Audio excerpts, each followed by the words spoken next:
Les Audacieuses, c'est le premier podcast société de Podcasters Media. Il recueille les confidences de femmes de tous âges, de toute culture, de tout milieu, qui un jour ont osé. Alors ces femmes audacieuses, je les invite à mon micro. Je suis Carole Renucci, journaliste, et pour moi aussi, l'audace est un carburant. J'étais enseignante à la campagne, dans les banlieues, dans le 20e arrondissement de Paris, puis rédactrice en chef d'Enfants Magazine, avant de devenir directrice de Notre Temps, le premier magazine français avec ses 5 millions de lecteurs.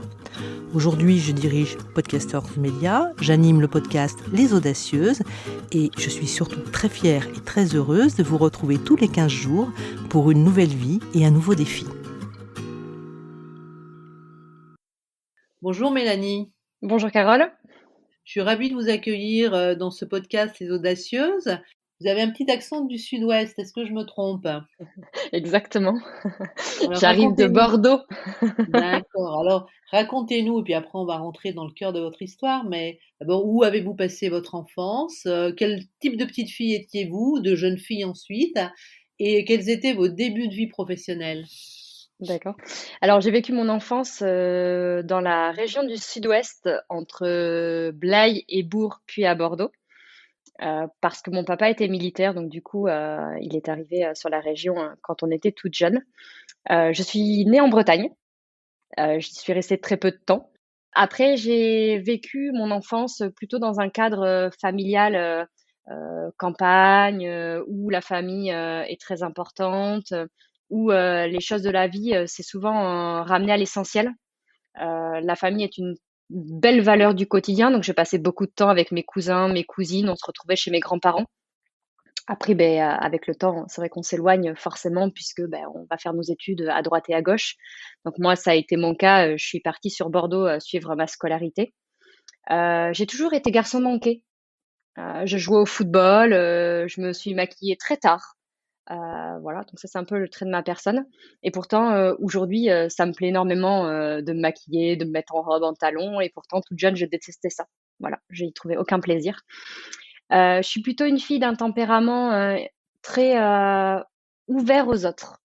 Voilà, je ne me vois pas, être heureuse si les gens de mon entourage ne le sont pas et je veux avancer avec les autres. Pour moi, je suis un peu, embêtée quand, dans la fonction publique, par exemple l'éducation nationale, j'entends dire que certains élèves, n'y arrivent pas dans une classe et que d'autres excellent. Pour moi, j'ai beaucoup de mal. Je me dis qu'on doit tous aller ensemble au même endroit et les bons doivent aider les moins bons parce que je suis convaincue qu'ils ne sont pas mauvais, qu'ils sont juste moins bons. Voilà. Voilà qui je suis aujourd'hui. Alors, comment avez-vous démarré votre vie professionnelle ? Vous étiez dans quel type d'activité, dans quel secteur ? Alors, au tout départ, j'ai eu la chance d'avoir une maman qui exerçait dans une grande distribution. Donc, très, très tôt, j'ai voulu aller voir ce qu'était le marché professionnel, la vie active. Et donc, à 16 ans, j'ai eu ma première activité professionnelle étudiante. Puis, chaque année, chaque été, chaque vacances, j'allais travailler parce que je trouvais plaisir justement à comprendre ce qui se cachait derrière ce monde professionnel. Après la grande distribution, j'ai décidé d'aller travailler dans un groupe assurance pour voir un petit peu tout ce qui s'y passait. Et j'ai eu la chance de pouvoir avoir un métier extrêmement enrichissant auprès des professionnels, donc d'assurer les châteaux, les vignes, les stocks, notamment des exploitations agricoles. Et puis je suis tombée amoureuse de la banque et j'ai fait 15 ans de banque dans 2 sociétés différentes et j'ai pu toucher un petit peu à tous les métiers, hein, que ce soit le marché des particuliers, patrimoniaux, des professionnels. C'est là où finalement j'ai eu ma dernière activité dont j'ai trouvé un point essentiel qui a fait que je suis la personne que je suis aujourd'hui, c'est le besoin client. Quand on est face à une clientèle particulière, c'est vrai qu'on suscite davantage le besoin. On va aller vraiment le chercher, alors que les professionnels, quand ils viennent nous voir, ils viennent nous voir avec un projet. Ils viennent nous voir avec déjà un besoin qui est identifié et en fait, il faut écouter et trouver la meilleure des solutions pour être un tiers de confiance dans l'opération et les amener à vraiment exceller dans leurs projets et les accompagner. Et ça, j'ai adoré cette façon d'amener les choses et de les accompagner. Après, les choses de la vie ont fait que j'ai déménagé sur Orléans et finalement, le dynamisme que j'avais vécu dans mon expérience professionnelle sur Bordeaux n'était pas le même ici. L'équipe n'était pas la même. Et c'est vrai que des fois, quand on perd ses repères, on se dit, bon, il est peut-être temps aussi de changer, de faire autre chose. Et puis est né le projet Colibri, Il avait commencé un petit peu sur Bordeaux et là, je me suis dit, bah, sur Orléans, il est temps. Voilà, il est temps de me lancer. J'ai accompagné moi-même des startups ou des entreprises dans leurs propres projets. Bah, j'ai dit, moi, maintenant, c'est mon tour à moi d'être accompagnée. Je l'ai fait. Voilà, alors avant de raconter ce qu'est Colibri, racontez-nous ce qu'est la vie entrepreneuriale, parce que finalement, vous avez flirté avec en accompagnant vos clients, c'est ce que vous venez de nous dire. Mais de là à quitter, je dirais, une activité quand même qui apporte une certaine sécurité, c'est pas évident l'entrepreneuriat. Ah non, ça ne l'est pas du tout. Beaucoup m'ont dit, c'est une bêtise que tu fais, tu as un cadre de vie, un confort, une évolution professionnelle qui est, plutôt sereine. Mais c'est peut-être ça justement dont j'avais besoin à ce moment-là. J'avais besoin de sortir de ce cadre un petit peu, structuré, trop structuré. J'avais besoin de prise de risque, de sortir de ma zone de confort. C'est une étape essentielle de ma vie. J'ai été maman, très tôt. J'ai 3 enfants, 2 un petit peu moins petits, mais là j'ai eu un bébé il y a pas très longtemps et tout ce confort, ce cocooning, bah, quand on est entrepreneur finalement, de l'avoir vécu, ça nous aide, mais ça nous dit aussi ce qu'on a eu et ce qu'on est capable aussi d'avoir parce qu'on peut y arriver. Être entrepreneur, c'est pas, être, astronaute. Il suffit d'avoir, de l'intelligence, savoir, aller chercher quand on ne sait pas. Ça, c'est le propre de l'entrepreneur et je pense qu'il faut avoir des qualités. Beaucoup d'entre nous l'ont sans le savoir et je suis convaincue d'une chose, c'est que quand, le réseau, on va dire plus familial, plus proche, nous aide aussi à le faire, ça pousse à le faire, clairement. Alors si j'entends bien Mélanie, vous n'étiez pas forcément issue d'un milieu d'entrepreneurs. Exactement. Je suis issue vraiment d'un milieu où ma maman, est salariée, mon papa, est gendarme, il a toujours été gendarme, il a fait tous les postes, et bah, mes grands-parents, étaient tous, salariés. Je suis, je pense, la première entrepreneuse, de la famille. J'espère ouvrir la voie à mes enfants pour leur montrer que c'est possible, mais non. Ouais. Vous définissez l'entrepreneuriat comme vraiment un lieu, puisque vous allez le suggérer à vos enfants, comme un lieu d'épanouissement. Ça fait combien de temps que vous avez démarré votre entreprise? Quel âge avez-vous pour qu'on vous situe bien? Et puis ensuite, je vous demanderai ce qu'est Colibri. Alors j'ai 37 ans. J'ai démarré ce projet, officiellement il y a 18 mois, officieusement il y a 3 ans. C'est une aventure humaine. L'entrepreneuriat, depuis que j'y suis, je n'en sortirai pas. C'est bien sûr que c'est pas évident tous les jours.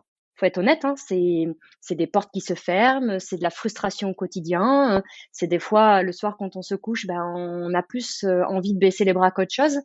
Mais, je le disais tout à l'heure, l'entrepreneur a une force, incroyable en soi et quand la famille et l'entourage, est à côté et nous pousse à se dire: «Bah si, vas-y, continue, prouve que tu peux le faire». C'est ce qui donne la force finalement. Un entrepreneur seul, c'est compliqué, ça peut exister, hein, donc chapeau à ceux qui le font. Mais, je pense que, on en sort plus fort quand on est bien accompagné.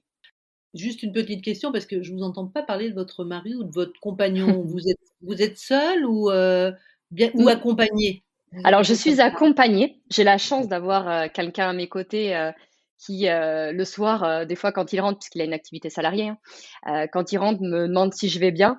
Bah, des fois, il voit bien que je vais pas bien, mais il a toujours cette phrase très intelligente, qui me redonne le sourire. Il a toujours les mots pour rassurer et heureusement qu'il est là.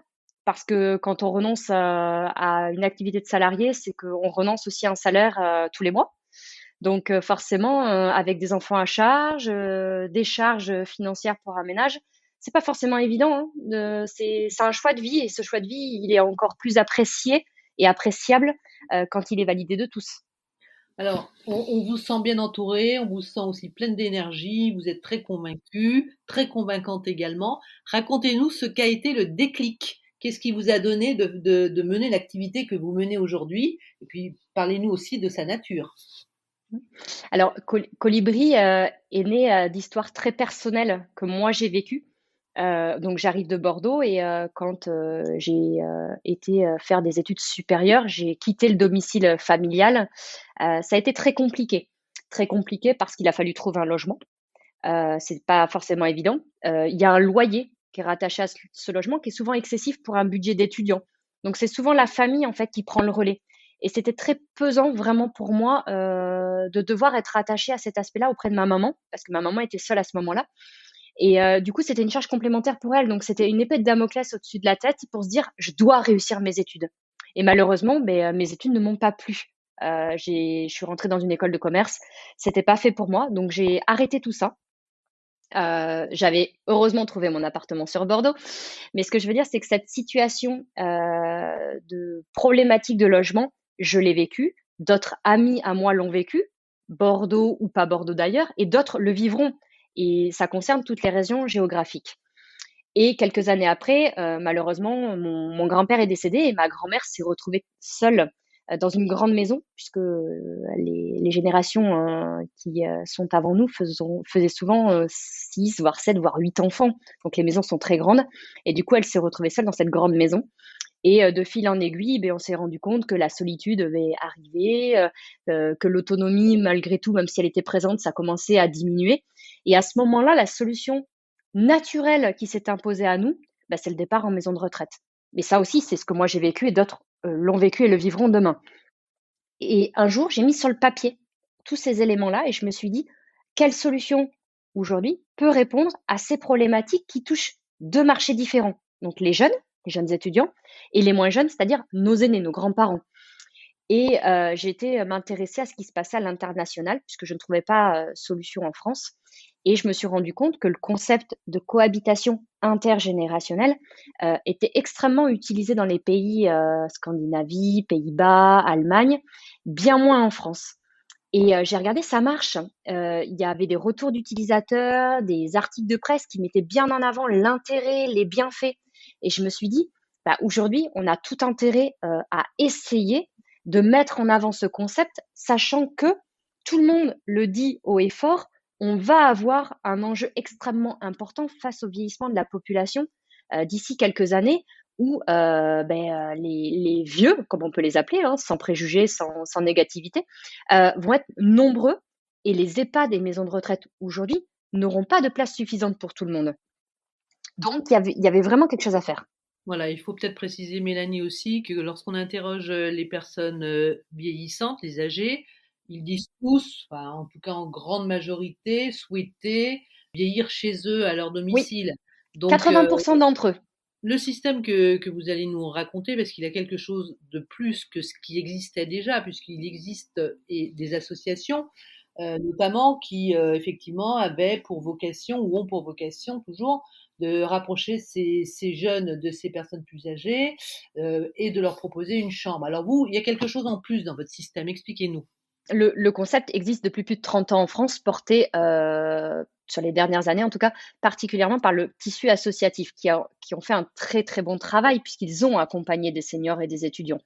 Mais du coup, lorsque l'on creuse un petit peu sur le développement de cette solution, le réel attrait, la preuve de concept, on se rend compte que finalement, il est très peu utilisé. Pourquoi? Je suis convaincue, moi en tout cas, que c'est plusieurs éléments mis bout à bout qui font qu'on en est là. Le premier, c'est la communication. Avant même que je me préoccupe, moi, de cette solution, je ne voyais aucune communication sur le concept. C'était très flou pour moi, je ne comprenais déjà même pas ce qu'il y avait derrière, quels étaient les intérêts, les bienfaits, vraiment les avantages, les inconvénients. Au-delà de l'aspect de communication, c'était de se dire, mais aujourd'hui, si je suis intéressée, comment je fais? Et en fait, les associations sont implantées localement, ont peu de sites internet, peu de communication digitale, et c'est un peu à l'ancienne finalement, parce que c'est pas mal de retours que j'ai eu de potentiels utilisateurs en se disant, oui, mais c'est compliqué, c'est des dossiers à remplir, c'est long, on doit trouver l'assurance, on doit faire ci, faire ça. Il y avait toujours des freins. Et aujourd'hui, notre proposition, c'est la même chose. C'est le concept. On l'a pas changé, on l'a pas créé. On a juste dit, nous, on va prendre ce concept-là et on va lui donner la place qu'il mérite. C'est-à-dire qu'on va l'inclure dans le digital. Le digital, c'est un moyen extrêmement important qui est très utilisé aujourd'hui par différentes générations confondues pour diffuser des messages, des informations, des produits et des services. Et aujourd'hui, je le dis, la cohabitation intergénérationnelle a toute sa place dans le digital.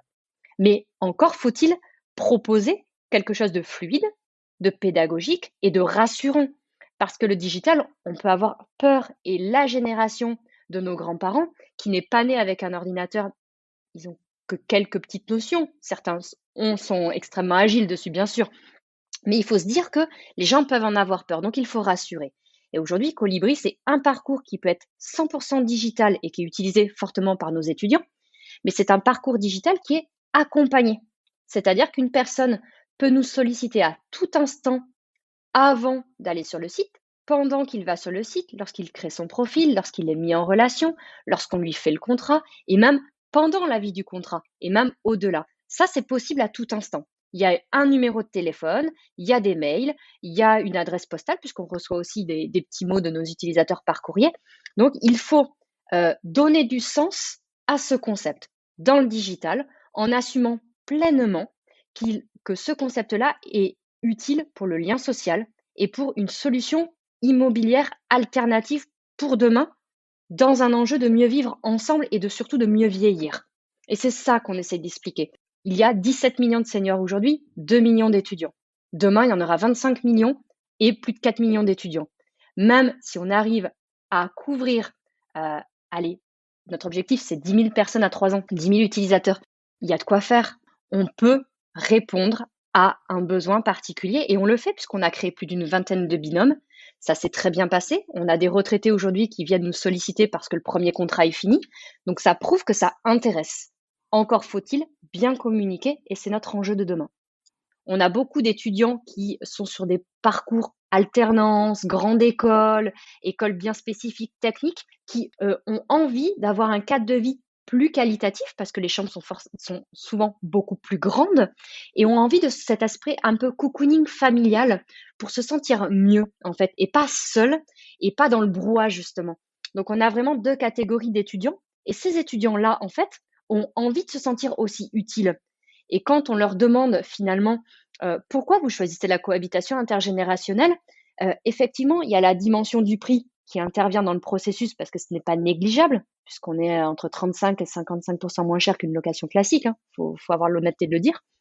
Mais bien au-delà, tout ce sentiment, cette solidarité, cette humanité, elle est hyper présente. On en a qui me disent au début, bah, moi, je serais peut-être présent que 2 à 3 soirs par semaine et qui finalement, on se rend compte avec la vie des contrats, sont là tous les soirs, partagent plus de repas que prévu, font des sorties ensemble, connaissent mieux la famille du retraité qu'au départ.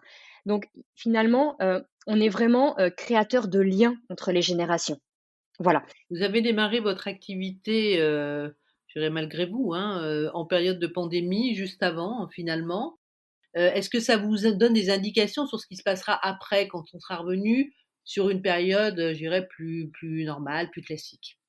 La Covid-19 a provoqué de bonnes choses comme de mauvaises choses. On va commencer par les mauvaises. On a mis des mots sur des situations de fragilité. Moi, je sais qu'avec Colibri, on est très engagé dans des campagnes nationales, notamment celle de Marguerite Edonlé, qui pour moi a énormément de sens parce que ça permet de repérer les situations de fragilité qu'on n'aurait pas vues. Et j'espère, et de tout cœur vraiment, que quand on reviendra à une situation normative, habituelle plutôt, on n'oubliera pas tout ça. Parce que l'élan de solidarité qu'on a pu voir se dessiner en France a été incroyable. Je ne pensais pas qu'on en arriverait là. Et j'espère vraiment qu'on tirera des leçons de ce qui s'est passé et qu'on ne laissera plus de côté certaines populations, certaines personnes, parce qu'on a tous le droit d'être bien accompagnés et de bien vivre. Et je pense qu'on vient de lancer, malgré tout, une mouvance sociale, humaine, au même titre que le bio, que le made in France, que le consommer en circuit court local. Et bien là, c'est la même chose sur un autre marché. C'est le marché de la solidarité, du lien social. Il faut que ça reste à ce niveau-là, que ça s'amplifie même, j'irai même au-delà. Et je pense qu'on va y arriver, puisque combien de startups, combien d'entreprises, combien d'associations ont vu le jour pendant le Covid et sont encore aujourd'hui présents sur le marché pour apporter une solution d'accompagnement. C'est énorme. Moi, je discute avec certains porteurs de projets. J'espère qu'on va continuer en ce sens et qu'on va vraiment prouver que on est solidaire, on s'intéresse à ce que font les autres. On n'est pas que dans une société de surconsommation, clairement. Alors, est-ce que vous êtes en train de me dire que finalement vous n'êtes pas si audacieuse que ça? Je vous taquine volontairement. C'est-à-dire quoi? En gros, vous avez senti le vent venir, on rentre dans une nouvelle ère avec plus de solidarité, peut-être plus d'ouverture à l'autre et que finalement, c'est assez confort comme, piste de travail. Alors moi, j'ai été audacieuse parce que le projet est né bien avant le Covid. Il est né juridiquement en juillet 2019. Le Covid est arrivé en fin d'année. Pour moi, j'ai pris le risque de me dire, bon, ben, j'arrête tout et je me lance dans quelque chose. Effectivement, le Covid est arrivé. Ça a été à la fois négatif et positif pour nous.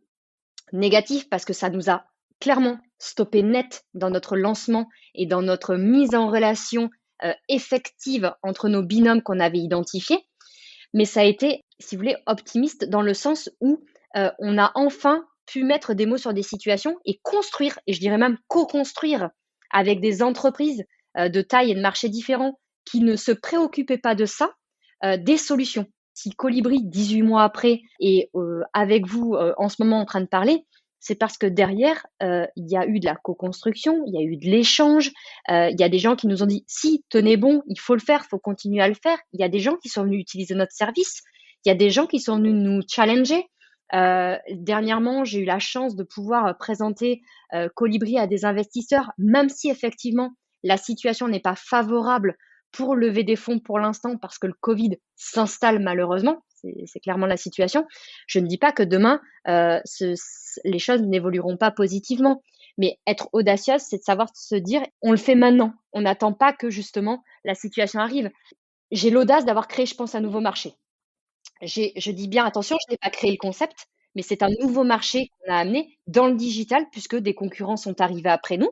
On dit: «Ah ben tiens, Colibri, c'est intéressant ce qu'ils font, bah, nous, on va faire, pas du copier-coller à 100 mais nous aussi, on va prendre le concept, on va le mettre dans le digital, on va en faire quelque chose» et c'est hyper agréable et moi, ça me fait plaisir de voir que je ne suis plus seule à me dire que ce concept-là, il a toute vertu à avoir autant de place que la colocation et être seule, dans le marché, c'était très compliqué. Maintenant qu'on est plusieurs, bah, finalement, quand l'un fait des actions, ça amène des conséquences sur l'autre aussi. Très bien, bah, écoutez Mélanie, vous êtes audacieuse, ça c'est certain, convaincante, ça l'est peut-être encore plus.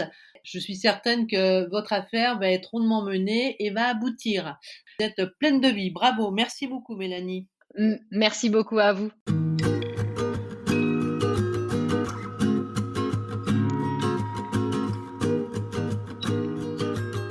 Merci d'avoir écouté avec nous ce nouveau numéro des Audacieuses.